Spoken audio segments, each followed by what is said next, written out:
السلام عليكم ورحمة الله تعالى وبركاته. رمضان مبارك سعيد يدخل عليكم إن شاء الله بالصحة والسلامة وبكل ما تمنيتوا إن شاء الله يا ربي. اليوم جبت لكم مائدة رمضانية منوعة ومشكلة من الأساسيات ديالنا. طبق رئيسي اللي مشبع ولذيذ ومفرمج وكيجي زوين. المكونات ديالو ساهلين، والأهم من هاد الشيء أنه طبق مشبع جدا وزوين بزاف. كيف ما كتشوفوا كيجي تبارك الله ما شاء الله زوين بزاف. التحليه ديالنا اللي تحليه جديده ما مولفينش بيها وشي حاجه اللي زوينه وغادي تعجبكم ان شاء الله. الحريره اللي ما كتخطى حتى مائده مغربيه لا في رمضان او غير رمضان. من الاساسيات ديال المائده الرمضانيه ديالنا هي الحريره، حتى هي غنشارك معكم الطريقه ديالي، طريقه متواضعه وزوينه اللي سهله وبلا تعقيدات، بخطوات بسيطة وبلا تعقيدات وكتحضر معانا بسرعة. ولينيم اللي بتعميرة زوينة ولذيذة، حشوة سهلة بزاف، أنا أكيد غادي تعجبكم. وندوزو للمقادير والمراحل الفيديو، خليكم معايا حتى الاخر. غنبداو اول حاجه بالحريره، كنحيدوها علينا هي الاولى. عندي هنا ربيطه صغيره ديال المعدنوس، ربيطه متوسطه شويه، ما فيهاش بزاف وما فيهاش عاوتاني ما تكونش قليله ديال الكرافس. جوج حبات ديال المطيشه، حبه صغيره ديال البصله. كنستعمل انا فقط في الحريره الخرقوم، الابزار والملحه، لا غير الملحه. وليت استعملت اكثر من هاد الكميه هذه حيت كيف ما كتعرفوا كنزيدوا الكميات ديال الماء كبيره في الحريره. انا كنفضل نقطع الربيع ديالي ديال الحريره، لا هو لا البصله، كنفضل نقطعهم بيدي باش كيجيو باينين شويه. كنولي نعاودهم بالهاشوار اليدوي كيف ما كتشوفوا بحال هاد الطريقه هذه. كيف المعدنوس، كيف القزبور، كيف الكرافس، كاملين كنستعملهم استعمال واحد. عندي الهاشوار ولكن ما كنبغيش نستعمل داك الاستعمال هذا، كيبغي يبقاو باين داكشي الطريقه البلديه وصافي. كنوضعوا البصيله ديالنا، الكرافس، المعدنوس، وغادي نديرو العطريه، وغادي نديرو الكميه ديال الماء. انا ما عمرتش بزاف حتى كيطيب لي الحمص، عاد كنضيف الكميه ديال الماء الاخرى اللي خاصني نزيد. وانا غنقول لكم علاش ما ضفتش الحمص من الاول. عندي الحمص ديالي في الفريق وجامد، داكشي علاش ما غاديش نستعملو من الاول. غناخد دابا الطنجره ديالي، غادي نوضعها على العافيه، وقطيره ديال الزيت بلديه، اي قطيره ما كنديروش بزاف.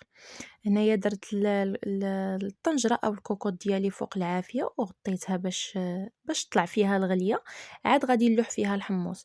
والكاسرونه الاخرى درت فيها جوج ديال المطيشات ديالي. الحمص فاش كيكون جامد وكنديروه على الطنجره غليانه كيوقع داك لو شوك ودغيا كيطيب معايا الحمص، ما كيشدش الوقت نهائيا. يعني عندك واحد نص ساعه الا تعطلتي بزاف كتكون طابت صافي. غادي تدوزي المرحله ديال التدويره باش تدوري الحريره ديالك. كيف ما كتشوفوا هنايا سديتها ودرت لها الصفاره، ما خدتش معايا الوقت نهائيا، ما بين واحد ثلث ساعه حتى نص ساعه كانت جاهزه وكانت واجده. وغادي ندوزو المطيشه ديالي او الطماطم باش غادي نطحنوهم ونستعملوهم في الحريره ديالنا. مطيشه اللي شقيتها من قبل ودرتها في المطايب، شديتها هكا كامله صحيحه، درتها في الهاشوار، سواء ديروها في المولينيك سواء ديروها فاش ما بغيتو، فاش ما كتفضلوا نتوما. ضفت عليها فقط القليل ديال الماء اللي عندي اللي تسلقات فيه، وغادي نطحنها مزيان حتى كتولي بحال هكايا. وغادي نشد الكوكوط ديالي، غندير فيها الصفاي وغادي نصفيها. كيف ما كتشوفوا الحمص تبارك الله طايب في البلاصه، طاب ما كياخذليش الوقت نهائيا، ما كيشدش الوقت، حيت داك لو شوك ديال البارد مع السخون هو اللي كيخليه يهبط معايا دغيا دغيا وما كيتعطلش. كما كتشوفوا ضفت هنايا مطيشه غادي نصفيها باش ما يبقاوش فيها داك القشيرات، داك القشيرات الصغار والحبات ديال الزريعه ما كنبغيهمش يجيوني في الحرير. وزدت عليها الماء اللي كان بقى عندي في الكاسرونه، درت جوج معالق ديال الطماطم المركزه اولا مطيشه ديال الحك. من بعد رديت الطنجره ديالي فوق العافيه، درت التدويره ديالي ديال الطحين. كتبقى اختياريه حيت كاين اللي كيفضل الحريره تكون ثقيله، كاين اللي كيفضلها تكون خفيفه شويه. هنايا فاش تتغلى معايا الطنجره مزيان وكتتكون لي داك القشيره اللي كاينه الفوق اولا داك الكشكوشه اللي كاينه الفوق، ضفت الشعريه ديالي الكميه اللي بغيتو. كنتو كتبغيو ديروها بالعدس كتضيفوه في الاول، والقزبور هو اخر مرحله. غير كنديرو كندور يدي كنطفي عليها وكنغطيها كنخليها بحال هكاك، وندوزو لوصفة أخرى. الوصفة ديالنا الثانية اللي هو الطبق الرئيسي، كناخدو بطاطا مسلوقة كنديرو فيها معلقة كبيرة ديال الزبدة، 4 ديال الفرماجات، شوية ديال المعدنوس، شوية ديال الإبزار، مليحة، وأعشاب منسمة إلا كانوا متوفرين، ما كانوش متوفرين ما كاين باس، وكنمعسوهم مزيان حتى كيولي عندنا هاد القوام كريمي. من بعد غادي ناخدو هنايا عندنا كفيتة، غادي نديرو فيها مليحة، غنديرو فيها الإبزار، شوية ديال البابريكا وشوية ديال صوص طوماط، وغنحركوها مزيان، نبقاو نقابلوها بالتحراك باش ما تلصقلناش اولا باش ما تحرقش معانا حتى كطيب. وغناخدو المول اللي غادي نخشيوه في الفران اولا اللي كنستعملوه، غادي ناخدو على هاد الشكل هذا. شوية ديال البطاطا، وضروري تفزقوا يديكم بالماء باش ما كتلصق ليكمش في يديكم. كنحلوا يدينا بحال هكا، كنديروا فيها بحال داك القريصه، كنعمروها بالكفته، وكنجمعوا الكويره ديالنا بحال هكايا، وكنوضعوها وكنبقاو على نفس الطريقه حتى كنساليو الكميه ديالنا كامله. تبارك الله، هذا الشيء هذا راه خرج لي واحد الكميه تبارك الله اللي كبيره عائليه، خرج لي لاطه كبيره ولاطه صغيره. كنضغطوا عليهم ضروري باش كيهبطوا معنا، ما كيبقاوش واخدين داك الشكل بحال هكاك. دابا غادي نصاوب صلصه البيشاميل اللي غادي نرافقها مع الطبق ديالي. خديت معلقه كبيره ديال الزبده، معلقه عامره كبيره ديال الدقيق. غادي نخلط كل شيء مزيان حتى كتولي بحال العجينه. ضفت نص سيطرو ديال الحليب، معلقه ديال الابزار، معلقه ديال الملحه، وكنستمر في التخليط حتى كيعقد معانا الخليط مزيان. راه في البلاصه ما كياخذش الوقت، واحد شويه وصافي، غير العافيه تكون مهيله، ما تكونش مجهده باش ما تحرقش اولا تلصق ليا. وضروري نستمروا في التحريك، ضروري ما نحبسوش من التحريك نهائيا حتى كتحضر معايا البيشاميل ديالي. غادي نضيفوها بحال هكايا على الطبق، غادي نتاكدوا باش نغطيو لي بول بحال هكايا مزيان، ونتاكدوا انها وصلت لكل شيء. من بعد غادي نضيفوا الجبن اللي بغينا، سواء موتزاريلا سواء فرماج احمر اللي بغينا. انا ضفت شويه ديال الموتزاريلا، ومن بعد غادي نخشيوها في الفران وغادي تقدموها بالصحة والراحة. غندوزو الوصفة ديال لينيم. عندي هنايا الصدر ديال الدجاج، كمية ديال تقريبا واحد 400 غرام بحال هكاك. غادي نديرها في الهاشوار، غادي نطحنها، وضروري تاكدوا باللي غادي تطحنوها مزيان حيتاش كنستعملوا هاد الدجاج كنستعملوه خضر. كنهبط بالمعلقه باش نتاكد باللي ما بقى لي حتى طريف باقي صحيح. ضروري نتاكدوا منها انها طحنت 100%، وما بقى معنا حتى شي حاجه بحال هكاك، حيتاش كيف ما قلت لكم غنستعملوها في الحشو هكاك صحيحه. غنوضعوها في بول اللي غادي نخلطوا فيه الخليط ديالنا كامل، وغادي ندوزو نطحنوا الشامبينيون نوار اللي كيكون ضروري مرطب من قبل في الماء، كيتضاعف الحجم ديالو. كنطحنوه في الهاشوار مزيان حتى كيولي بحال هكاك رقيق. الشعريه الصينيه حتى هي اللي مرطبه في الماء من قبل، حتى هي غادي ندوزها في الهاشوار مزيان حتى كتولي معنا رقيقه. دابا غادي نخلطوا المكونات ديالنا اللي جهزناهم من قبل.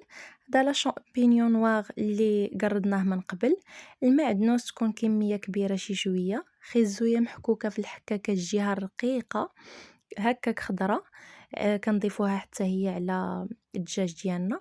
معلقه كبيره ديال الهريسه، التوابل اللي هما سكينجبير، الابزار، الملحه والثومه بودر. والملحه كترو كتر من داكشي شويه حيت انا زدت مورا داكشي واحد شويه ما صورتهاش. وكنضيفوا الشعريه الصينيه ديالنا، واحد الكميه اللي تكون ديال واحد 4 د المعالق كبار اولا حتى ل5 د المعالق كبار ديال صوص الصوجا، وبيضه اللي كنجمعوا بها الخليط ديالنا. تنخلطوه كامل باش ما كتفضلوا سوا بيديكم سوا بالمعلقه اولا باش ما بغيتو. المهم الخليط ديالنا يتجمع حتى يولي على هذا الشكل هذا. شكلوا الخليط ديالنا على شكل ليبودان او حرابل حتى غادي نساليو الكميه كامله. انا درتهم كبارين شي شويه، كيبقى لكم الاختيار واش تخليوهم كبار اولا ديروهم صغار، كلها وشنو كيفضل. انا بغيتهم كبيبرين شي شويه، داكشي علاش درت البودان بحال هكايا. تبارك الله خرجت لي كميه كبيره ووفيره ما شاء الله.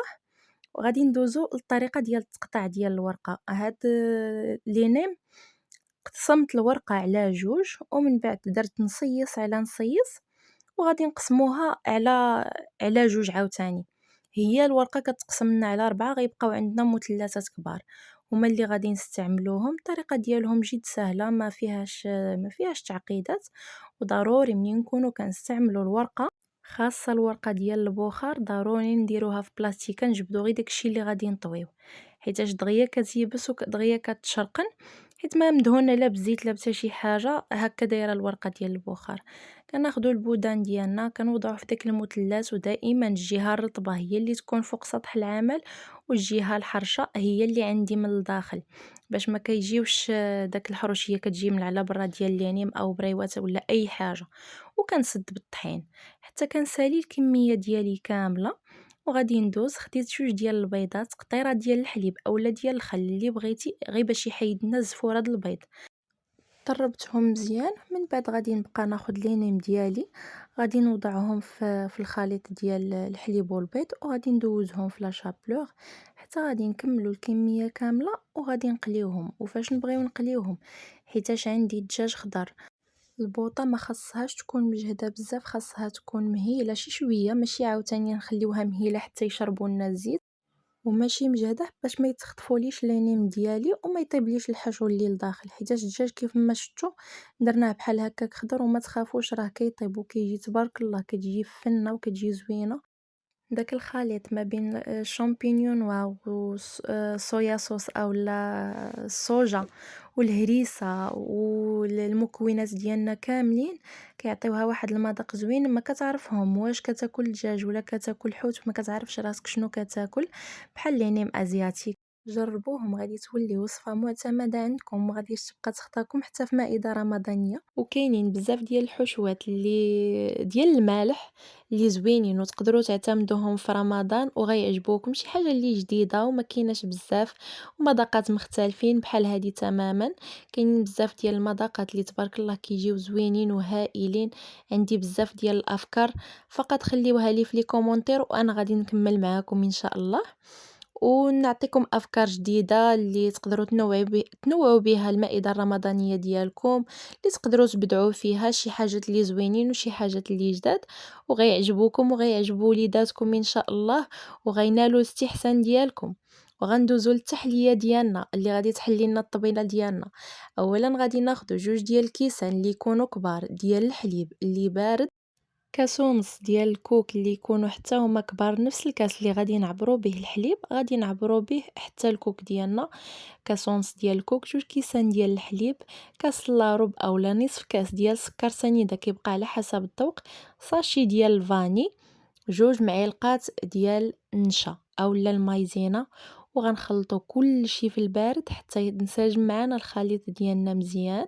من بعد غادي نوضعوه فوق النار حتى يعقد معانا، وما نخليوهش يعقد كتر من القياس باش يهبط معانا بسهوله في المول ديالنا. اولا لا كنا غادي نديروه في الكويسات، الا كنتو كتبغيو تحليات فرديه غادي تقدروا ديروه في الكويسات ديالكم.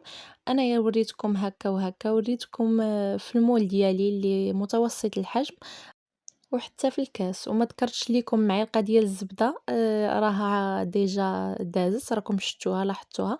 كنبقاو نخلطوا حتى كنتاكدوا باللي داك الزبده دابت لينا في الخليط ديالنا تماما. وضعت الخليط في المول، وضروري غادي نليسيو من الوجه نقادوه باش الطبقه الثانيه اللي غادي نديروها ديال الشوكولا اولا صوص الشوكولا اللي غادي نصوبوها بيدينا تكون تجي طبقه متساويه وتكون زوينه. هنا عندي كاس ديال الحليب، انا درت كاس كبير ديال الحليب، ما طلعت ليش دغيا، زدت كميه ديال الزيت عاد باش طلعت لي. غادي ديروا نفس الكاس اللي غتعبروا به الزيت غتعبروا به الحليب، غتعبروا به حتى السكر سنيده، نص كاس ديال السكر، نص كاس ديال الزيت، وكاس ديال الحليب، و2 معالق ديال الكاكاو. غادي تخلطوهم. انايا المولينكس تهرس ليا داكشي علاش استعملت الهاشوار، خلطتهم مزيان. وغادي غادي نصبوا الخليط ديالنا فوق التحليه، كتجي تبارك الله زوينه ما شاء الله، شي حاجه اللي جديده وكتكال بسهوله، وما غاديش تشبعوا منها، غتعجبكم وغتعجب حتى وليداتكم. جربوها غادي تنال الاستحسان ديالكم. وضروري فاش كنضيفوا صوص شوكولا، هذه عندها عده استعمالات، هاد لاصوص شوكولا عندها عده استعمالات كنستعملها في بزاف ديال الحاجات. كنستعملها حتى في تزيين الكيك وبزاف ديال الاستعمالات عندها. ان شاء الله غادي نشارك معكم كلشي. غادي نوضع الخليط ديالي اولا التحليه ديالي في المجمد اولا في الثلاجه. ما كتاخذش معنا الوقت نهائيا، لا في التحضير لا في البروده ديالها. في الثلاجه كتاخذ لي واحد نص ساعه الماكسيموم كتكون واجده معايا وزينتها بالكوك. كنتمنى يكون عجبكم الفيديو ونال الاستحسان ديالكم والتشجيع والاستمراريه ان شاء الله. وتقديرا لهاد المجهودات اللي كندير معكم، خليو لي لايك وكومونتير والتشجيعات ديالكم ما تبخلوش عليا. في مائدة وحدة أخرى إن شاء الله، وفي وصفات وحدة أخرين إن شاء الله. وكنتمنى هاد الوصفات يكونوا نالوا الاستحسان ديالكم. إلى فيديو قادم مع الجديد إن شاء الله اللي غادي يكون عما قريب.